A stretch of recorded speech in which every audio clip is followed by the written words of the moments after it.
예레미야 11장 18절에서 23절까지 말씀 묵상했습니다. 11장 18절에서 23절까지 말씀입니다. 말씀 읽겠습니다. 여호와께서 내게 알게 하셨으므로 내가 그것을 알았나이다. 그때에 주께서 그들의 행위를 내게 보이셨나니 나는 끌려서 도살당하러 가는 순한 어린 양과 같으므로 그들이 나를 해하려고 꾀하기를 우리가 그 나무와 열매를 함께 박멸하자. 그를 살아있는 자의 이 땅에서 끊어서 그의 이름이 다시 기억되지 못하게 하자 함을 내가 알지 못하였나이다. 공의로 판단하시며 사람의 마음을 감찰하시는 만군의 여호와여, 나의 원통함을 주께 아뢰었사오니 그들에게 대한 주의 보복을 내가 보리이다 하였더니 여호와께서 하나도 사람들에 대하여 이와 같이 말씀하시되 그들이 내 생명을 빼앗으려고 찾아 이르기를 너는 여호와의 이름으로 예언하지 말라. 두렵건대 우리의 손에 죽을까 하노라 하도다. 그러므로 만군의 여호와께서 이와 같이 말씀하시니라. 보라, 내가 그들을 벌하리니 청년들은 칼에 죽으며 자녀들은 기근에 죽고 남는 자가 없으리라. 내가 하나도 사람에게 재앙을 내리리니 곧 그들을 벌할 해이니라. 아멘. 의인을 박해하는 자들에 대한 하나님의 보응. 하나님의 심판이 시작되면 이제 아무리 하나님의 언약의 백성들이라도 기도하여도 부르짖어도 하나님은 듣지 않으실 거라고 하셨습니다. 기회를 잃지 않도록 조심해야 합니다. 오래 참으시는 하나님께서 돌이킬 수 있는 기회를 주시지만 돌이키지 않고 심판이 약정되고 실현될 때는 부르짖어도 소용이 없다. 유다 백성들이 죄악이 너무나 크고 진실한 마음으로 돌이키지 않기 때문에 그런 상태에서 그들이 성소에 나와 드리는 거룩한 제물, 제사 예배 하나님은 절대 받지 않으실 거라고 말씀하셨어요. 그 의미는 그들을 용서할 수 없다. 재난과 심판을 하나님의 재앙을 피할 수 없게 될 것이다 라는 말씀이죠. 그래서 이처럼 하나님께서 회개할 기회를 주시지만 돌이키지 않고 기회를 잃어버리면 하나님의 진노 앞에서 버려질 수밖에 없다. 그들이 언약의 백성이라도 그들의 악으로 말미암아 재앙을 선포하시고 실현하시는 하나님. 그래서 본문 말씀 의인인 선지자를 박해하는 사람들 그들에 대한 하나님의 보응에 대해서 말씀하고 있습니다. 18절로 19절에 하나님을 반역하고 배역한 백성들에게 하나님의 책망과 또 심판의 말씀이죠. 그러나 그 이어서 회개하고 돌이키면 용서해 주시겠다. 회복도 말씀하고 있죠. 선지자들을 통해서. 그러나 분명 책망과 심판의 말씀을 전해야 하는 선지자가 당하는 박해와 고난. 그래서 선지자는 박해하는 자들 앞에서 순한 양과 같이 되었고 패역한 자들은 박해하기를 우리가 나무와 열매를 함께 박멸하자. 선지자가 하나님의 말씀을 전하지 못하도록 근본적으로 박해하고 제거하겠다는 의미예요. 선지자를. 또 살아있는 자의 땅에서 끊어서 그 이름이 다시 기억되지 못하게 하자. 이런 말을 하네요. 그것도 선지자의 고향인 아나돗에서 그 아나돗 선지자 예레미야 고향입니다. 그 고향 사람들조차도 선지자 예레미야가 더 이상 하나님의 말씀을 전하지 못하도록 끊어서 살아있는 장에서 끊어버린다는 것은 죽이겠다는 것이죠. 죽여서 이름도 기억되지 못하게 할 것이다. 패역하네요. 이 패역한 시대에 하나님의 말씀, 책망과 심판의 말씀을 전한다고 하는 것은 매우 위험한 일이기도 하고요. 또 박해를 피할 수 없다. 당연히 박해를 받게 됩니다. 마태복음 5장 10절로 12절에 의를 위하여 박해를 받는 자는 복이 있다. 천국이 그들의 것입니다. 나로 말미암아 너희를 욕하고 박해하고 거짓으로 너희를 거슬러 모든 악한 말을 할 때에는 너희에게 복이 있나니 기뻐하고 즐거워하라. 하늘에서 너희의 상이 큼이라. 너희 전에 있던 선지자들도 이와 같이 박해하였느니라. 대표적인 선지자 예레미야죠. 예레미야 같은 선지자가 끊임없이 박해를 당했다. 왜 박해를 당했는가? 이것을 예수님께서는 의를 위하여 박해를 받는 것이다 라고 말씀하셨는데요. 의를 위한 박해가 무엇이냐? 의. 그러니까 예레미야 선지자와 연결해서 오늘 본문과 연결해서 묵상해 보면 그 의에 대해서 선지자들이 증거하는 것은 의에 대하여서 증거하고 있는 것이죠. 그러니까 죄가 무엇인가를 책망하고 깨닫게 해주고 그것을 깨닫고 듣고 깨달아 돌이켜 하나님께 나와 용서받는 것. 이게 의거든요. 용서받는 의입니다. 완전한 의는 없기 때문에 하나님의 자녀 대상이 누구냐? 하나님의 자녀 백성들이에요. 하나님의 자녀 백성들에게 그들의 죄를 깨닫게 해주고 책망해주고 바로 잡아주는 일. 이것이 선지자들에게 맡겨진 사명이었고 예수님께서도 자기 백성들에게 외치신 거예요. 언약의 이스라엘 하나님의 백성들을 향해서 그에게 하라 천국이 가까이 왔느니라.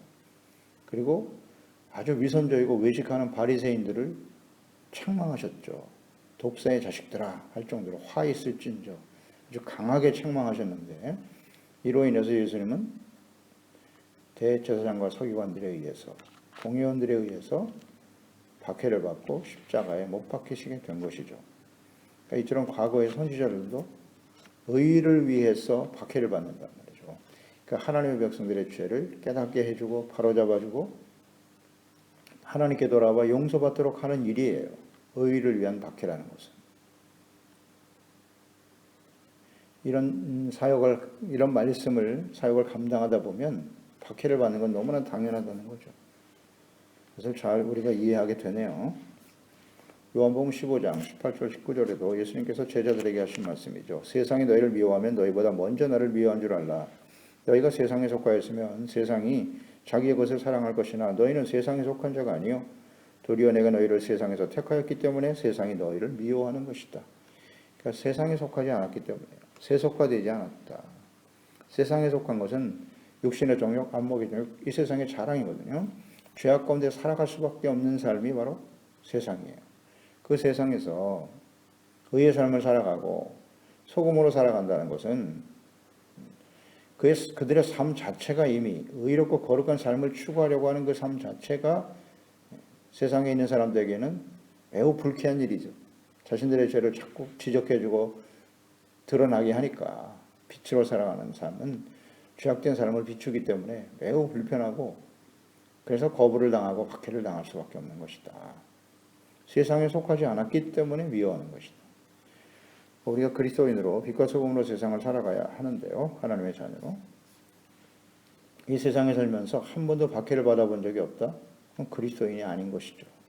세상과 타협하고 살아가는 거죠. 여전히 어둠 속에 있다는 것이죠. 그리고 삶을 통해서 혹은 우리의 입술을 통해서 죄에 대해서 너무 침묵하면 안 돼요. 잘못은 잘못됐다고 얘기해 줘야죠. 바로 잡아줘야죠. 입술로만 아니라 삶을 통해서. 그럴 때 이제 박해가 다가오게 되는 것입니다. 그래서 디모데후서 3장 12절에는 무릇 그리스도 안에서 경건하게 살고자 하는 자는 박해를 받는 것이다. 그 의를 위한 일, 경건한 삶, 먼저 하나님 앞에서 자기 자신을 살피고 또 하나님의 말씀과 뜻이 어떠하신지를 하나님의 자녀들에게 이 하나님의 말씀을 가르치고 책망하고 바로잡아주는 일, 우리가 하나님의 자녀이니 하나님의 자녀답게 삽시다. 책망과 교훈, 바르게 함에 대해서 성경이 기록하신 목적이고 이것을 끊임없이 가르치고 증거해야 하거든요. 그런데 경건하게 살고자 하는 자는 박해를 받는다. 사도 바울 같은 경우도 보세요. 이방인에게 복음을 전하면서 가장 심각하게 저항과 박해를 했던 사람들이 누구냐? 유대인들입니다. 하나님의 언약의 백성들로부터 많은 고통과 박해와 반대 당했습니다. 또 사도 바울 자체도 자기 자신도 예수 그리스도의 제자들을 복음을 전하는 일을 끊임없이 박해하고 그들을 감옥에 넣는 일에 얼마나 열심으로 최선을 다했던 사람입니까? 박해자였었습니다. 그런 면에서 보면 우리가 예수를 믿고 구원받아 주님을 섬기는 일에 있어서 불신자들로부터 박해를 당하는 일도 있습니다만 교회 안에서 하나님의 자녀들에게 당하는 박해와 따돌림, 상처 매우 크죠. 매우 큽니다. 이것을 끊임없이 하나님의 말씀을 있는 그대로 전할 것인가 아니면 타협할 것인가, 주의 종들의 말씀을 전하는 주의 종들의 고민이기도 하죠. 책망과 교훈의 말씀을 전하면 성도들이 듣기 싫어하니까 아주 반발이 심각하게 일어나죠. 그리고 그 말씀을 전하는 주의 종 자체도 굉장히 부담스럽죠. 자기 자신도 완전하지 못하기 때문에. 그래서 할 수만 있으면 그런 책망, 무슨 하나님의 심판 이런 걸 잘 얘기하지 않으려고 하죠. 듣기 좋은 말만 하게 되는 거예요. 축복받아라. 사랑의 하나님, 공의에 대해서는 말하지 않고 계속 하나님의 사랑만 강조하면서 위로를 말하고 평안을 말하고 죄에 대해서 절대 지적하지 않는 그런 유혹을 받게 되죠.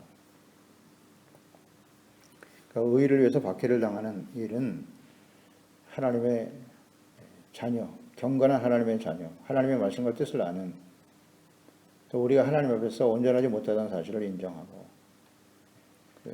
자기 자신과 모든 사람들을 하나님의 말씀으로 바로잡으려고 하는 경건하고 의로운 자들은 피할 수 없는 일이다. 박해를 당할 수밖에 없다는 겁니다. 박해를 당해본 일이 없다면 근본적으로 돌이켜봐야 합니다. 그 의를 위해서 박해를 당하는 자들에 대한 하나님의 보응 20절이죠.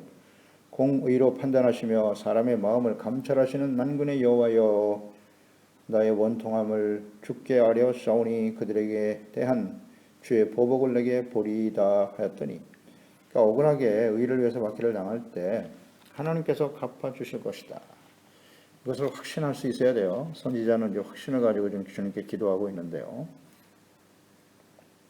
하나님은 어떤 분이시냐? 공의로 판단하시는 분이고 사람의 마음을 감찰하시는 만군의 여호와, 전능하신 하나님이시라는 거죠. 그러니까 하나님께서는 그 속성 자체가 의로우신 분이세요. 죄가 없으시고, 의라고 하는 것은 죄가 하나도 없는 상태를 의미하는 것이고요. 혹은 죄가 용서받은 상태가 의죠. 그러니까 마땅히 행해야 될 도리, 그것이 의거든요. 그러니까 하나님의 말씀을 통해서 사람이라면 마땅히 행해야 할 일이 무엇인가를 자세하게 우리에게 말씀하셨고요. 율법을 통해서 예수 그리스도를 보내주심으로써 하나님의 뜻을 자세하게 나타나셨어요. 그것을 따르는 것이 의죠. 그것을 거부하고 불순종하면 그게 죄가 되는 것이고요. 하나님은 공의로우신 분이에요. 항상 말씀을 중심으로 해서 말씀에 근거하여 우리를 공명정대하시고 공의로 판단하신다. 공명정대하시죠. 공명정대라고 하는 건 굉장히 중요한 의미잖아요. 모든 사람에게 공정하다. 그러니까 불신자, 하나님을 거부한 사람들에게도 하나님의 공의로 대하시지만 공명정대 안에는 하나님의 택하심을 받고 하나님의 언약을 받은 하나님의 자녀와 백성들도 그 안에 포함된다는 거예요. 하나님의 백성들이라고 해서 범죄하면 하나님이 보아주시느냐? 절대 그렇지 않다는 거죠. 공명정대하신 하나님, 공의의 하나님에 대한 올바른 이해가 있어야 돼요. 나는 하나님의 자녀니까, 예수 믿고 구원받았으니까 죄를 짓고 아무렇게나 살아도 괜찮을 거야? 그건 공명정대하신 공의의 하나님에 대해서 잘 모르는 거면 무지한 결과입니다. 하나님은 공명정대하세요.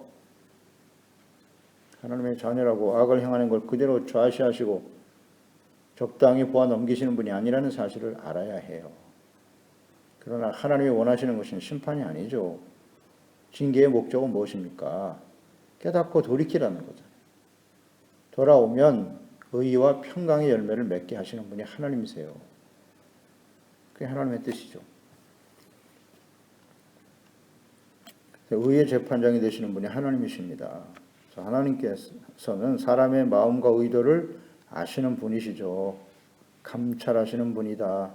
사람의 마음을. 숨겨진 의도와 죄악도 다 알고 계시는 거예요. 하나님은. 숨길 수가 없어요. 속일 수도 없고 하나님 앞에서는. 이 감찰이라고 하는 이 말이 히브리의 타칸인데요. 저울에 달아보는 거예요. 저울에 올려놓고 달아본다. 이것이 감찰의 의미거든요. 그러니까 그만큼 하나님께서는 공정한 재판을 하시는 분이라는 거죠.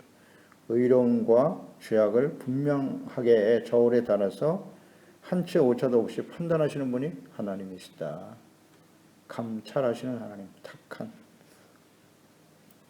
잠언서 21장 2절에 사람의 행위가 자기 보기에는 모두 정직하여도 여호와는 마음을 감찰하시느니라.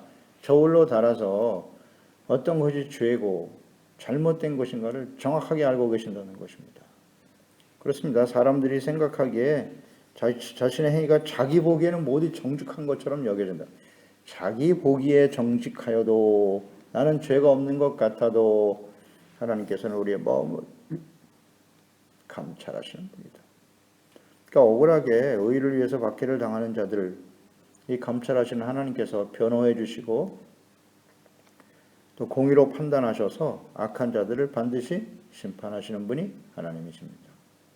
그 하나님을 우리가 알아야 돼요. 그럴 때 의를 위해서 박해를 당하는 것도 이상한 일이 아닌 것을 알게 되는 거예요. 그것 때문에 뭐 두려워하거나 아니면 적당히 세상과 타협하거나 불의와 타협하는 일을 하지 않는다는 거죠. 하나님은 감찰하시는 공의 하나님이시기 때문에. 이것을 깨달은 사람이 다윗이죠.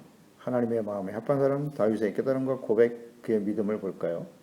10편 11편입니다. 3절로 7절에 4절 이하에 여호와께서는 그의 성전에 계시고 여호와의 보좌는 하늘에 있으며 그의 눈이 인생을 통촉하시고 그의 안목이 그들을 감찰하시도다. 여호와는 의인을 감찰하시고 악인과 폭력을 좋아하는 자들의 마음에 미워하시는도다. 악인에게 그물을 던지시리니 불과 유황과 태우는 바람이 그들의 잔에 소득이 되리로다. 여호와는 의로우사 의로운 일을 좋아하시노니 정직한 자는 그의 얼굴을 배우리이다. 아멘입니다. 그러니까 하나님은 인생을 통촉하시고 감찰하시는 분이다. 의인의 마음도 아시고 죄인들의 그 패악함 다 보시고 알고 계신다. 그래서 결국은 악인들에게 하나님께서 그물을 던지신다네요. 불과 유황으로 탑니다. 피할 수 없다는 거죠. 공의로 판단하시고 따라서 우리는 의를 선택해야죠. 언제나 그렇지 않습니까? 우리가 하나님의 자녀로 그리스도인으로 세상에 살면서 매 순간마다 선택의 기로에 서 있는 것입니다. 하나님의 말씀을 들어서 알고 있기 때문에 의를 선택할 것인가? 하나님의 말씀을 따라갈 것인가? 눈앞에 보이는 자신의 유익을 위해서 적당히 불의와 타협할 것인가? 항상 갈등하게 되는 것이죠. 그러나 하나님은 때로는 억울한 일을 당할 수도 있어요. 의를 선택함으로 인해서 손해가 다가오고 억울한 일을 당하기도 하고 그때 우리는 어떻게 해야 하느냐? 매우 큰 갈등이죠. 고통이고요. 끊임없이 우리를 박해하고 반대하는 예수 믿는 것 때문에 의를 행하는 것 때문에 당하는 일들. 그때 우리는 감찰하시는 하나님, 공의의 하나님을 알고 의의 길을 선택하는 것이 맞다. 다윗 보세요. 얼마나 억울합니까? 죄가 있어 쫓겨다녔습니까? 패역하고 악한 사울에 의해서 10수년 동안 그 유다 땅에 발 디딜 공간이 없었습니다.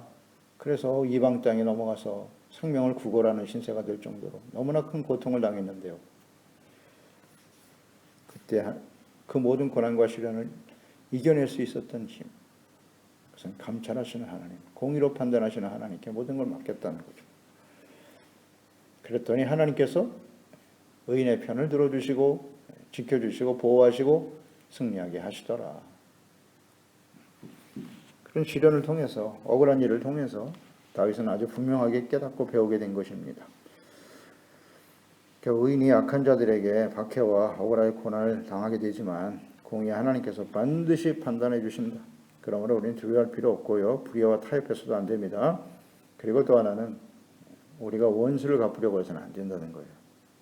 내가 판단하고 상대를 정죄하기보다는 혹은 원수 갚으려고 하지 말자. 다윗이 그랬지 않습니까? 사울을 죽일 수 있는 기회가 여러 번 있었어요. 그런데 내가 어찌 하나님의 기름 부어 세운 왕을 죽일 수 있겠는가? 그건 내가 할 수 있는 영역이 아니야. 나는 그럴 권한이 없어. 하나님께 맡긴다. 이게 진정 공의의 하나님, 감찰하시는 하나님을 아는 사람들의 구체적 실천이죠. 적용이고. 그래서 로마서 12장 17절 21절에 아무에게도 악을 악으로 갚지 말고 모든 사람 앞에서 선한 일을 도모하라. 할 수 있거든 너희로서는 모든 사람과 더불어 화목하라. 내 사랑하는 자들아 너희가 친히 원수를 갚지 말고 하나님의 진노하시며 맡기라. 기록되었을 때 원수 갚는 것이 내게 있으니 내가 갚으리라고 주께서 말씀하시느니라. 내 원수가 줄이거든 먹이고 목마르거든 마시게 하라. 그리함으로 내가 숯불을 그 머리에 쏘아 놓으리라. 악에게 지지 말고 손으로 악을 이겨라. 악을 악으로 갚지 말고 손으로 악을 이기라고 말씀하십니다. 그렇습니다. 감찰하시고 공의 하나님께 맡겨야죠. 21절 말씀에 여호와께서 아나도 사람들에 대하여 이와같이 말씀하시되 그들이 내 생명을 빼앗으려고 찾아 이르기를 너는 여호와 이름으로 예언하지 말라. 두렵건대 우리의 손에 죽을까 하노라 하도다. 아나도 사람들은 예레미야 선지의 고향 사람들입니다. 예레미야는 아나도 사람이라고 분명히 말씀하셨죠. 근데 그 고향 사람들이 선지자 예레미야에게 우리 손에 죽을 수도 있다고 겁박을 하면서 더 이상 하나님의 이름으로 예언하지 못하도록 하고 있습니다. 나무 열매를 뽑아버리겠다. 이 땅에서 완전히 너의 이름을 끊어서 이름이 기억되지 못하게 할 것이라고 협박하고 있습니다. 더 이상 우리가 듣기 싫은 말씀 하지 말라는 거죠. 심판 그런 말 하지 마. 우리의 죄에 대해서 지적하는 것도 하지 마. 죽여버릴 거야. 이런 위협을 받고 있었다는 거예요. 고향 사람들한테. 아나도. 그런데 이것은 예수님께서도 그대로 인용해서 말씀하신 거예요. 마태복음 13장 57절에 예수님이 고향인 나사렛에 가서 배척을 당하실 때죠. 예수를 배척한지라 예수께서 그들에게 말씀하시되 선지자가 자기 고향과 자기 집 외에서는 존경받지 않음이 없느니라 하시고 예수님도 고향 나사렛에서 살해 위협을 당하셨어요. 그리고 그곳에서 쫓겨나셨습니다. 그래서 더 이상 그곳에서 기사와 이적을 행하실 수 없었고 그것은 안타까워하셨죠. 이게 선지자를 고향에서부터 이렇게 배척을 당하는 일들이 있었다는 것이죠. 이처럼 하나님의 말씀을 전하는 의로운 자, 선지자를 박해하고 죽이려고 하는 자들에 대한 공의로 판단하시는 하나님의 보응은 어떠한가? 22절, 23절에서 그러므로 결과 만군의 여호와께서 이와 같이 말씀하시니라. 보라 내가 그들을 벌하리니 청년들은 칼에 죽고 자녀들은 기근에 죽고 남는 자가 없으리라. 내가 아나도 사람에게 재앙을 내리리니 곧 그들을 벌할 해이니라. 바벨론이 공격하여 심판할 때 선지자를 배척했던 거부하고 배척했던 고향 사람들도 다 멸절을 당하게 된다는 거죠. 책망의 말씀을 듣기를 싫어. 하나님의 심판이 있으니 회개하고 돌아오시오. 듣기 싫은 말씀이다. 그런 선지자를 배척하고 죽이려고 했다는 거죠. 그 결과는 이와 같다. 그렇습니다. 이 하나님의 뜻은 모든 시대에 그대로 적용이 되는 겁니다. 하나님의 말씀, 복음의 말씀을 전하는 것을 방해하고 박해하고 복음뿐만 아니라 복음은 예수 그리스도의 십자가의 죽으심과 부활을 통해서 구원의 복음이잖아요. 천국 복음. 우리가 구원받기 위해서는 가장 중요한 것이 먼저 해야 될 일이 뭐다? 회개입니다. 세례 요한 준비시키잖아요. 회개의 세례를 전파하고 첫째가 회개예요. 죄를 깨닫고 돌이켜야 돼요. 그 말씀을 듣고 인정해야 돼요. 자백하고 돌이켜야 예수 그리스도를 영접함으로써 믿음으로써 구원받게 되는 것이죠. 그러니 가장 구원의 이 복음의 시작인 회개에 대해서 책망에 대해서 듣지 않으니 구원에 이룰 수가 있나요? 오히려 그들을 박해하고 방해하는 자들 반드시 하나님의 공의가 실현될 것이다 라는 뜻이에요. 모든 시대에 그렇게 나타났고요. 예수 그리스도와 복음, 하나님께 돌이키라고 하는 이 말씀을 거부했던 사람들, 예루살렘 사람들 바벨론에 의해서 완전히 멸망을 당하고 말았고요. 예수님을 배척하고 버린 예수님 당시의 유대인들 역시 마찬가지예요. 그리고 끊임없이 복음을 반대하고 대적하는 사람들, 공산주의 세력들이 있었죠. 소비에트 연방을 중심으로 해서 중국 공산당도 마찬가지겠지만 이렇게 공산주의자들, 복음을 방해하고 하나님의 말씀을 대적하고 수많은 사람, 하나님의 자녀들의 피를 흘리 반드시 하나님의 공의가 나타나요. 무너지고 말잖아요. 사라졌죠. 그것이 영원할 것 같은데. 그것이 뭐 자본주의의 우월성이냐? 그렇지 않아요. 하나님의 공의죠. 하나님의 공의. 이 세상도 마찬가지예요. 하나님의 공의가 반드시 작동하는 거예요.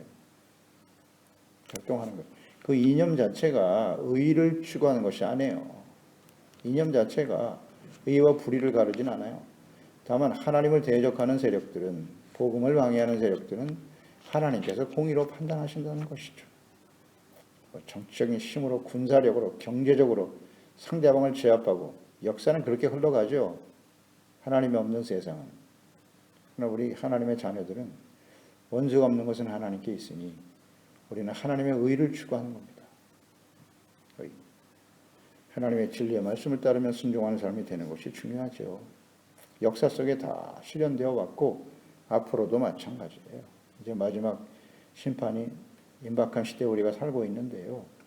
우리는 끊임없이 이 말씀을 전해야 돼요. 책망과 교훈의 말씀을 증거해야 되고 그로 인해서 많은 박해와 시련과 어려움을 당하게 될 거예요. 그렇지만 하나님은 공의로 판단하실 것이다. 그것을 깨닫고 돌이키는 자가 있으면 구원을 받을 수 있게 되는 것이고요. 그러니까 흔들림 없이 우리에게 맡겨진 사명, 하나님의 말씀, 복음의 말씀을 바르게 전해야 합니다. 전해야 하고 회개하라, 천국이 가까이 왔느니라. 예수님이 하셨던 말씀들을 전하는 거죠. 증거하고 이제 곧 주님이 이 땅에 임하실 것이다. 준비하라. 중요한 건 하나님의 자녀와 백성들이죠. 교회들을 향해서 회개하라. 이기는 자가 되라. 성령이 교회들에게 하시는 말씀을 들어라. 계속 외칠 수밖에 없어요.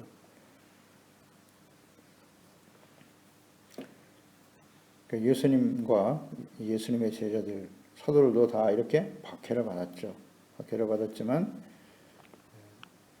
흔들림 없이 능력 있게 복음을 전파할 수 있었습니다. 또 하라고 명령하셨고 예수님이 제자들에게, 오늘날 그리스도인들에게 맡기신 사명이죠. 박해를 당하지만 그래도 끝까지 잘 감당해야 한다. 어떻게 가능하죠? 제자들 어떻게 그 일을 감당할 수 있었죠? 그 무서운 박해와 시련을 어떻게 이겨내면서 마지막까지 순교하면서까지 하나님의 복음의 말씀을 전하고 증거했을까요?